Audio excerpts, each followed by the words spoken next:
मीरपुर बठोड़ो जीअं सिंध क़ौमी पार्टी पारां शहर में सफ़ाई न थियण ऐं करप्शन ख़िलाफ़ ॿिए ॾींहुं बि एहतिजाजी मुज़ाहिरो करे नारेबाज़ी कई वई।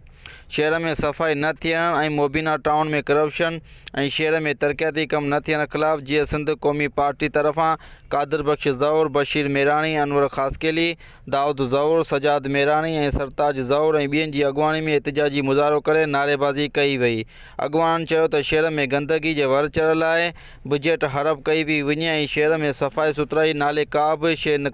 गटर उथलण जो सिलसिलो शहर जे रोडनि रस्तनि ते गंदगी जा ढेर लॻल आहिनि। रोडनि गलियूं टुटी तबाह थी वियूं आहिनि, रोड तबाह थी विया आहिनि। शहर में तरक़ियाती कम नथा थियनि ऐं करप्शन उरूज ते आहे। करप्शन खे रोके शहर में तरक़ियाती कम कराया वञनि जेको शहर जी बुनियादी हक़ आहे।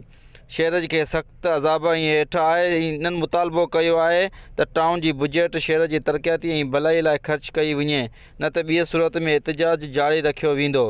रिपोर्ट अशरफ चांडियो, शाहीन न्यूज़, मीरपुर बठोड़ो।